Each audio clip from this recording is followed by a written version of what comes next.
오늘의 묵상 한 장은 사무엘하 16장입니다. 오늘도 생명의 말씀과 기도의 능력으로 천국을 실감하는 은혜가 있기를 원합니다. 사무엘하 16장 내용은 이제 다윗이 예루살렘에서 이제 마하나임으로 지금 사실은 도피하는 가운데 세 사람을 만난 내용이 소개가 되고 있습니다. 그 첫 번째가 바로 무비보셋의 종이었던 바로 시바를 만나게 되고, 이어서 베냐민 지파의 리더격에 해당되는 시므이를 만납니다. 그리고 이어서 이제 다윗의 모사격에 되어지는 아히도벨을 만나는 거예요. 근데 사실은 이 세 가지 내용이 하나님께서 다윗이 지금까지 행했던 그 모든 죄악을 잘 설명해 주는 그런 내용의 소개가 되고 있습니다. 자, 먼저 16장 1절 내용을 보면은 다윗이 마루턱을 조금 지나니 무비보셋의 종 시바가 안장을 지운 두 나귀에 떡 200개, 건포도 100송이, 여름과일 100개, 포도주 한 가죽 부대, 이것들을 싣고 다윗을 맞는 상황이 지금 소개가 되고 있습니다. 이미 다윗은 지금 예루살렘에서 도피하는 그런 과정이에요. 그러면서 15장 23절 내용을 통해서 보면은 기드론 시내를 건너서 지금 광야길로 향하고 있는 것을 볼 수가 있습니다. 그리고 15장 30절 내용을 보면은 이제 다윗이 감난산 길로 올라가고 있는 지금 상황이에요. 그래서 16장 1절 다윗이 마루턱을 지금 지나고 있는 그런 상황이기 때문에 이제 도망 오면서 아주 경각에 있기 때문에 무엇을 먹을 만한 그런 상황도 못 돼요. 근데다가 이제 이런 감람산 사실은 높은 고지를 이렇게 통과하기 때문에 배도 고프고 목마를 수 있는 그런 상황에 아주 적절한 타임에 지금 다윗을 맞는 자가 있는데, 그 자가 바로 무비보셋의 종이었던 시바가 가지고 온 게 풍성하잖아요. 떡 200, 건포도 100, 여름실과 100, 포도주 한 가죽 부대. 이 내용은요, 다윗과 그리고 그와 함께 도피하는 많은 사람들에게 굉장히 호의적인 그런 내용이 되어지는 것을 볼 수가 있습니다.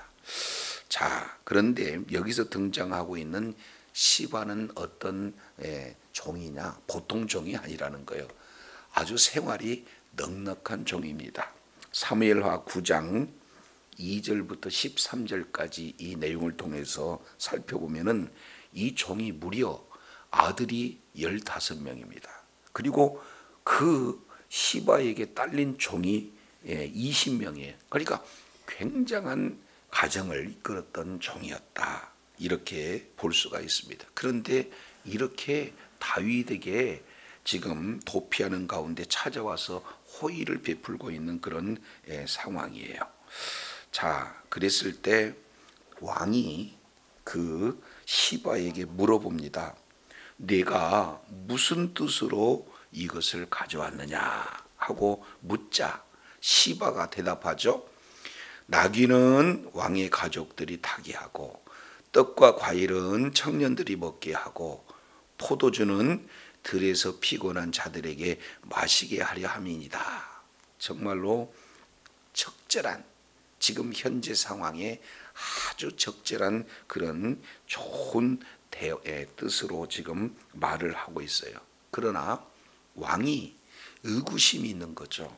그 내용이 3절. 그래서 물어봐요. 왕이 이르되 내 주인의 아들이 어디 있느냐 하니 그랬습니다. 여기서 내 주인의 아들은 누구를 얘기하는 겁니까? 바로 무비보셋을 지금 말하고 있어요. 그러면은 이 종은 항상 이 주인을 모셔야 되고 이 무비보셋은 바로 양쪽 다리를 저는 자이기 때문에 지금 잘 돌보라고 무비보셋 아니 뭡니까 시바를 그의 종으로 세워준 거 아니겠습니까? 그런데 주인은 나오지 않고 종만 나오고, 그리고 종이 가지고 온 것이 아주 풍성한 그런 호의를 이렇게 베풀고 있는 그런 상황이기 때문에 네 주인이 어디 있느냐, 이것이 지금 좀 이상하게 여긴 다윗이 물어보고 있는 것을 볼 수가 있어요. 자, 그런데 여기서 대답을 한번 보세요. 3절 하반절 내용을 보니까 시바가 왕께 아뢰되 예루살렘에 있는데 그랬습니다. 지금 다윗은 어디에서 나오고 있는 중입니까? 예루살렘에서 지금 압살롬에 쫓겨 나오고 있는 거예요. 그리고 다윗과 함께하는 모든 자들 역시 마찬가지로 예루살렘에 머무르지 않고 지금 예루살렘을 빠져나오고 있는데 내 주인이 아들은 어디 있느냐 물어봤을 때 예루살렘에 있다. 그러면 결국 다윗을 따른다는 겁니까? 아니면 압살롬을 따르게 된다는 거예요? 그렇습니다. 그러니까 압살롬과 함께 지금 있습니다 하는 뜻으로 예루살렘에 있습니다. 즉각적으로 대답하죠. 그러면서 또 물어보지 않는 말까지 진행을 하고 있어요. 자, 3절 하반절 내용을 보니까 그가 말하기를 이스라엘 족속이 오늘 내 아버지의 나라를 내게 돌리리라 하나이다 하는지라. 그러니까 지금 주인인 바로 무비보셋이 이스라엘 족속이 오늘 내 아버지의 나라를 내게 돌리리라. 그러면 결국 다윗과 그리고 압살롬은 부자 관계 아니에요? 그래서 서로가 지금 배반하고 쫓기는 그런 가운데가 되면 이제 자기 이 아버지 바로 요나단, 그리고 요나단의 아버지 바로 사울, 그 나라를 이제 자기에게 지금 이렇게 돌릴 것이다 라는 그런 말을 하더이다, 이렇게 말하고 있어요. 그러니까 이 내용을 통해서 본다면 확실하게 지금 이 무비보셋이라고 하는 그런 자는 다윗의 그 호의를 저버리고 지금 뭐 하고 있습니까? 배반하고 있다, 이런 내용을 그의 종 시바가 다윗에게 지금 전하고 있는 그런 상황이에요. 자, 그러면 다윗은 여기에서 이 시바가 말하고 있는 이 내용이 사실인지 사실이 아닌지 알 수가 없다 그 말이죠. 그러면은 이 내용을 누구를 동시에 만났을 때 분별할 수가 있습니까? 무비보셋을 만났을 때, 양쪽 말을 다 들어봤을 때 그것이 진실인지 아닌지를 이렇게 알 수 있어요. 자, 그런데 우리가 먼저 조금 앞서 보겠습니다. 19장 한번 볼까요? 19장 내용을 통해서 보면은 24절이에요. 19장 24절, 이제 다윗이 예루살렘으로 다시 돌아왔을 그때 지금 굉장히 괘씸하잖아요. 무비보셋이 이제 광야 같은 그곳에서 살았던 그 자를 끌어냅니다. 그리고 모든 신분도 복권시켜주고 그리고 재산도 다 회복시켜주고 왕의 상에서 함께 먹게 하는, 정말로 호의를 받을 만한 자격이 없음에도 불구하고 요나단과의 언약 때문에 이렇게 모든 호의를 베풀었던 다윗 아니겠어요? 그런데 따라오지도 않고 모반한다라는 그런 어떤 내용을 들으니까 다윗 입장에서는 굉장히 기분 나쁠 수 있잖아요. 그러니까 나중에 돌아와서 따지는 내용 가운데 24절이에요. 사울의 손자 무비보셋이 내려와서 왕을 맞으니 그는 왕이 떠난 날부터 평안히 돌아온 날까지 그 발을 뭐예요? 맵시내지 아니하고 그 수염을 깎지 아니하고 그 옷을 빨지 아니하였다. 그러니까 위장하지 않는 진솔한 모습을 그대로 지금 보이고 있는 거예요.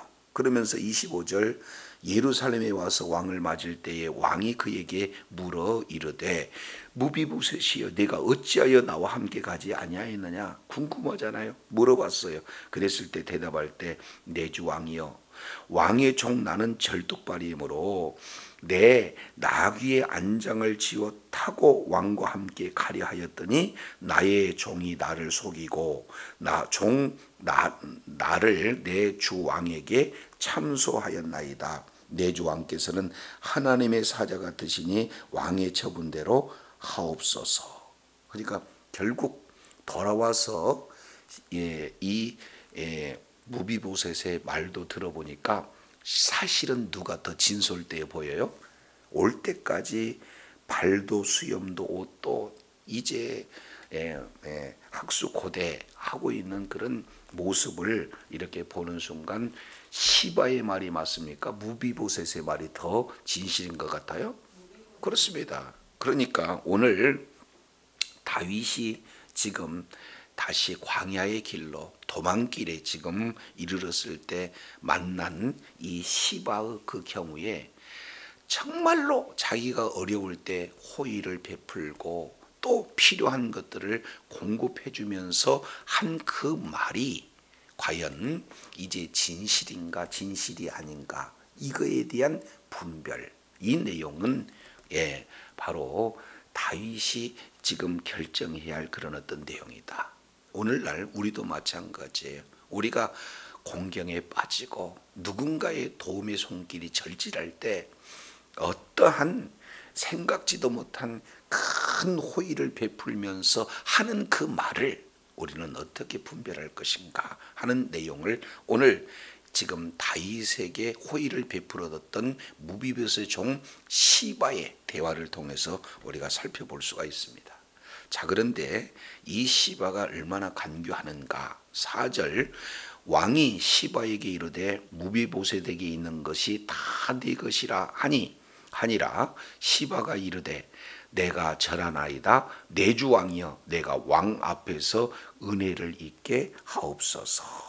지금 다윗은 호의를 베풀고 이렇게 그 틈새에 이렇게 자기의 뭔가 욕심을 드러내는, 사람을 모함해서 이간질해서 자기 유익을 이제 취하고자 하는 이러한 간교함을 다윗은 너무 성급한 결정으로 말미암아 속는 그런 실수를 이렇게 범해요. 그 내용이 뭡니까? 무비보셋에 있는 것이 다 내 것이다. 결국 시바가 노리는 것은 뭡니까? 이런 무비보셋에 가지고 있던 재산을 노리게 되는 거고, 그리고 다윗은 이 시바의 속임수에 거짓에 그대로 지금 노출되고 있는 것을 볼 수가 있습니다. 자, 한마디로 본다면은 시바의 거짓말을 어떻게 해요? 다윗이 당하고 있다. 근데 우리 하나님은 무섭도록 놀라울 정도로 지금 이 시바를 통해서 다윗에게 하시고 계시는 그런 내용은 어떤 겁니까? 자, 이 다윗이 밧세바를 취하면서 이제 완전 범죄를 꾀하기 위해서 누구를 불러들여요? 우리아를 불러들여요. 근데 우리아를 불러들일 때 모든 과정 하나하나가 진실입니까? 거짓입니까? 거짓이잖아요. 그러니까 우리아에게 거짓으로 죽이려고 했던 그 내용을 시바에게 그대로 거짓을 진행하고 있는 이런 내용이 소개가 되고 있습니다. 자, 두 번째 사건이에요. 5절입니다. 다윗 왕이 바울임의 이름에 거기서 사울의 친족 한 사람이 나오니, 여기서 장소 다윗 왕이 어디에 이르렀다? 바울임에 이르렀다. 자, 요거 기억해 놓으시고, 바울임이라고 하는 것은 젊은 남자들의 마을이라고 하는 그런 뜻이에요. 그러니까 바울임 그러면은 이제 젊은 남자들의 마을이다라는 용어로 보면은 소망이 있고 뭔가 미래가 있는 그런 뜻을 가지고 있잖아요. 자, 그런 바울임에 이르렀습니다. 그런데 사울에게 아주 가까운 친족이 있어요. 그 한 사람이 나오는데 게라의 아들이고 이름은 시므이다. 그러면서 나오면서 계속해서 저주를 지금 퍼붓고 있는 것을 봐요. 6절. 자, 또 다윗과 다윗의 왕의 모든 신하들을 향하여 돌을 던지니 그때의 모든 백성과 용사들은 다 왕의 좌우에 있었더라. 그러니까 많은 지금 다윗 왕 주변에 백성도 있고 신복들도 있고 용사들도 다 있는 그런 상황 속에서 저주하고 있다. 그러면 저주의 내용이 7절, 8절 이렇게 소개가 되고 있는데 아주 지독하게 지금 저주하고 있는 것을 봅니다. 시므이가 저주하는 가운데 이와 같이 말하니라. 피를 흘린 자여, 사악한 자여, 가거라 가거라. 그러니까 피 흘린 자, 살인자라는 거죠. 아주 사악한 자. 이 사악하다라는 원문 내용을 보면은 베리알이라고 얘기하고 있어요. 그러니까 사탄이라는 거죠. 그러니까 아주 사악한 사탄과 같은 존재다. 치명적인 지금 욕설을 퍼붓고 있는 겁니다. 저주를 퍼붓고 있는 거예요. 8절 내용을 보니까 사울의 족속의 모든 피를 여호와께서 내게로 돌리셨도다. 그를 이어서 내가 왕이 되었으나 여호와께서 나라를 내 아들 압살롬의 손에 넘기셨도다. 보라, 너는 피를 흘리는 자입으로 화를 자초하였느니라 하는지라. 지금 시므의 저주 속에서 내용을 보면은 팩트 체크를 해볼 필요가 있어요. 왜냐하면 지금 사울을 피 흘리게 하는 자가 다윗입니까? 아니죠. 다윗은 길보아 전투를 했을 때 어떻게 됐습니까? 아말렉 전투와 전혀 다른 전투 현장에 나 있기 때문에 사울은 스스로 피 흘린 거지 다윗이 피 흘리게 한 것이 아니다. 그럼에도 불구하고 시므이는 다윗이 사울의 그런 어떤 피를 흘렸다라고 지금 거짓으로 얘기하고 있는 거예요. 이어서 압살롬을 피를 흘린 겁니까? 지금 싸움하지 않겠다고 도망치고 있는 내용이에요. 도망치는 것도 누가 서둘렀습니까? 다윗이 서두르고 있는 거예요. 자, 그렇기 때문에 전혀 지금 사실이 아닌 그런 내용들로 가지고 악담을 퍼붓고 있는, 저주를 퍼붓고 있는 이런 내용을 이렇게 볼 수가 있습니다. 자, 그러면은 이런 저주 속에 하나님께서는 다윗에게 지금 무엇을 깨닫게 하는 그런 내용일까?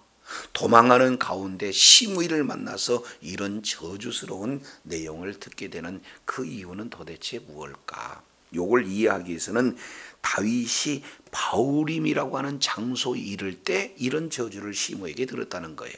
그러면은 바울임이라고 하는 장소를 한번 찾아보겠습니다. 우리 잠깐 사무엘하 3장 내용을 보게 되어지면, 자, 이제 이 3장 이 배경은 아브넬이라고 하는 군대 장관이 이제는 11개의 지파를 다 이제 다윗에게 돌리려고 할 그때에, 협상하고 있는 그때에 다윗이 진실인지 아닌지 한 가지 파악하고자 하는 내용이 뭐냐? 13장 13절 중반절에 내가 네게 한 가지 요구할 것이다. 나를 보러 올 때 먼저 사울의 딸 미갈을 데리고 와라. 그래서 미갈을 지금 데리고 올 것을 요구하고 있어요. 다윗이 아브넬에게. 자, 그랬을 때 이제 15절입니다.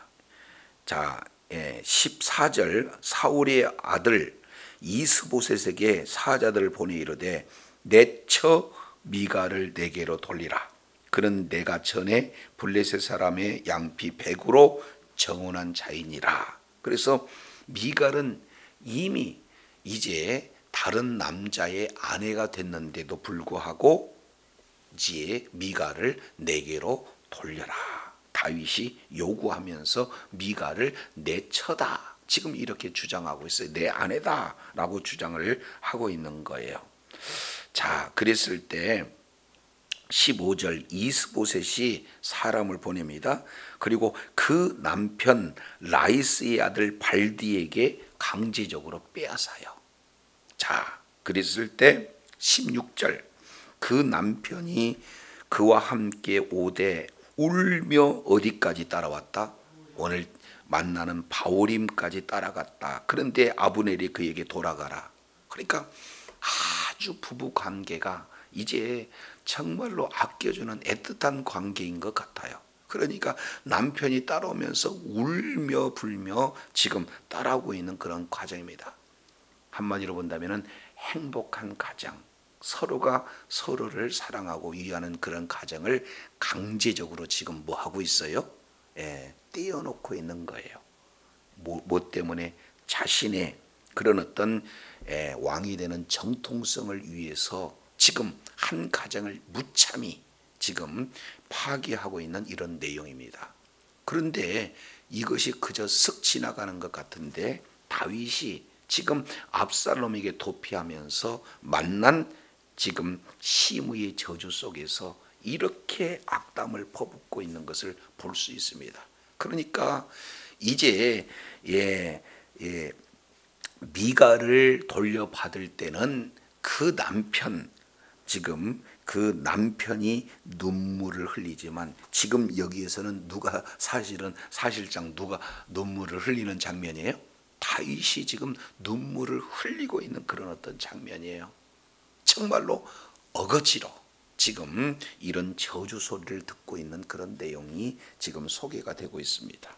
자, 이것을 하나님께서 도망하는 다윗, 왜 네가 도망하느냐? 죄의 그런 어떤 결과로 말미암아 도피하고 있는 그런 과정이다. 그러니까 도피하는 내용 속에서 다윗이 저지른 그 죄악 하나하나를 드러내서 지금 다윗으로 하여금 깨닫게 하는 그런 어떤 과정이면서 동시에 우리가 지금 늘 삶의 현장 속에서 호의를 베풀지만 그 속에서 왜 호의를 베푸는가? 자기의 뭔가 목적을 취하고 있는 그런 어떤 호의가 있지 않는가 분별해야 되는 것과 또 하나 지금 이렇게 아주 악담하는 데는 뭔가 분명한 이유가 있다. 그러면서 남의 가정을 파괴해서 피눈물 흘리게 했다. 반드시 너도 눈물을 흘릴 것이다 라는 이 내용을 오늘 사건 속에서 지금 묻어두고 있다는 것을 볼 수가 있어요. 자, 그래서 9절입니다. 이제 스루야의 아들 아비새가 왕께 여짜오되 이 죽은 개가 어찌 내 주 왕을 저주하리까? 청하건대 내가 건너가서 그의 머리를 베게 하소서. 문제는요, 이렇게 간단하지가 않아요. 그러니까 가서 다윗도 이렇게 악담을 퍼붓고 저주를 하는 이자 죽여버리면 문제 끝나잖아요. 그런데 이 다윗 주변에서 이렇게 아주 정답, 그걸 꼭 집어서 하는 이런 내용이 과연 다윗에게 정말로 적절한 조언인가? 이런 부분은 좀 생각해 볼 필요가 있어요. 근데 이 시므이는 누굽니까? 베냐민 지파의 하나의 리더격에 해당되는 그런 자입니다. 그러면은 충분히 죽일 수 있죠. 힘이 있으니까. 지금 용사들이 함께하니까 자발적으로 죽이겠다고 나서는 자가 있으니까. 그런데 이 조언을 받아들여 죽이게 된다면 다윗은 어떻게 되는 거예요? 돌아올 때 12지파의 큰 이런 영향력을 끼치는 리더격에 해당되는 시므이를 주겠다. 그러면은 한 12지파가 하나가 될 수 있겠습니까? 아니죠. 베냐민 지파의 골이 날 수 있다. 이걸 볼 수가 있어요. 지금 다윗은 압살롬에게 의해서 지금 도망을 하고 있지만 결국에 하나님께서는 다시 하나님이 예루살렘에 돌이킬 거라는 확신을 가지고 있습니다. 왜 그래요? 자기 죄 때문에 이런 압살롬에게 도피하는 그런 어떤 내용이지 이제 하나님께서는 반드시 자기에게 하신 그 언약을 지키시는 신실하신 하나님을 믿었기 때문에 자, 다시 돌아온다는 그런 믿음을 가지고 있습니다. 자, 이랬을 때 10절이에요. 왕이 이르되 스루야의 아들들아, 내가 너희와 무슨 상관이 있느냐? 그가 저주하는 것은 여호와께서 그에게 다윗을 저주하라 하심이니 내가 어찌 그리하였느냐 할 자가 누구겠느냐? 결국 이 저주하는 그 시므의 그 저주의 말 속에서 지금 다윗은 누구의 음성을 듣고 있어요? 하나님의 음성을 지금 듣고 있는 거예요. 그러니까 내가 이런 저주 소리를 들은 것은 내 죄에 사실은 값이다 라고 받아들이는 거예요. 그것은 하나님이 시므이라고 하는 도구를 써서 저주하고 계시다, 지금 이렇게 받아들이는 것을 볼 수가 있습니다. 자, 11절이에요.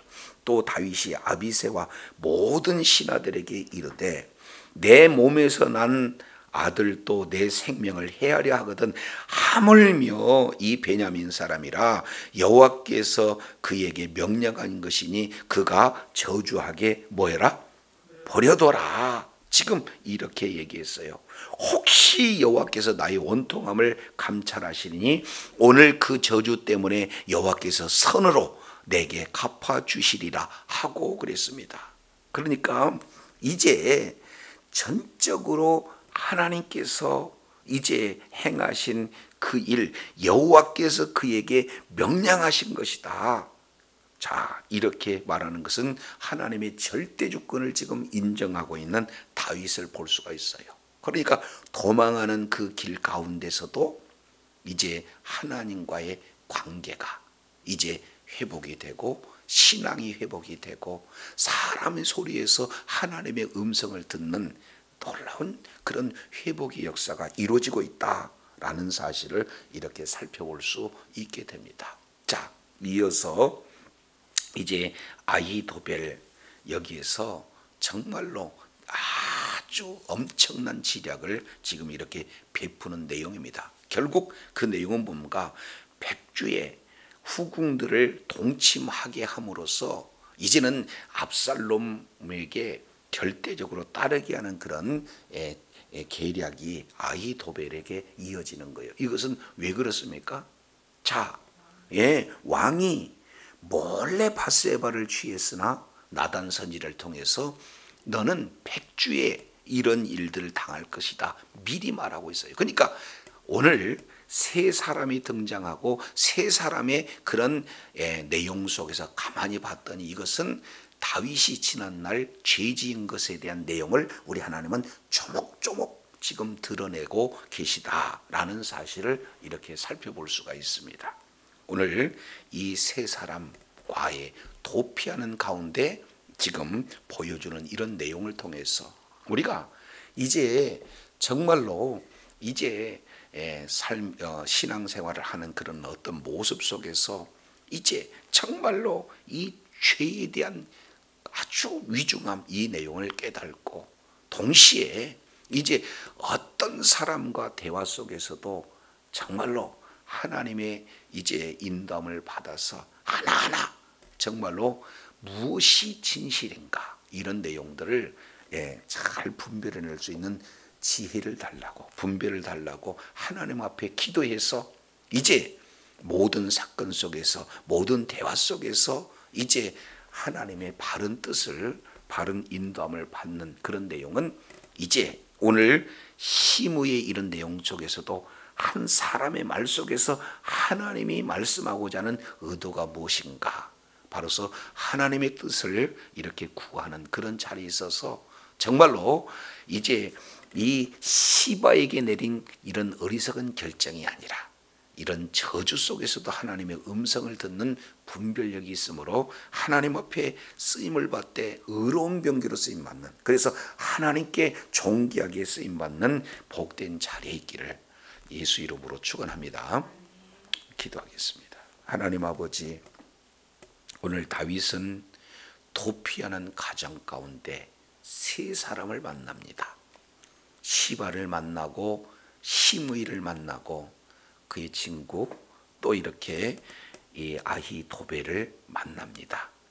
이것은 다윗이 우리야를 속이고 그리고 이제 미가를 취할 때 피눈물을 흘리게 했고 그리고 이제는 밧세바를 몰래 취했던 이 세 가지 죄악들, 이 내용을 우리 주님은 시바를 통해서 시므이를 통해서 아히보를 통해서 죄상을 그대로 드러내는 모습을 살펴보면서 우리 하나님께서 이런 지난날의 모든 죄악 하나하나를 드러내서 철저하게 회개케 하고 그리고 이 상황 속에서 과연 바로 진실이 무엇인가 그리고 정말로 이러한 참된 지혜가 무엇인가 하나하나를 이렇게 분별해 해낼 수 있는 그래서 하나님 앞에 쓰임받되 끝까지 의로운 병기로 쓰임받는 내용을 오늘 말씀을 통해서 일깨워 주셨사온즉 모든 상황 속에서 주님의 인도함을 받고 주님과 동행하고 주님께 친밀한 교제 속에서 주님의 이제 응답으로 말미암아 이제 모든 것이 결정되는 그래서 하나님 앞에 의로운 명의로 쓰임받고 영광 돌릴 수 있는 복된 자리에 있게 하여 주옵소서. 감사드리며 예수님 이름으로 기도드립니다. 아멘.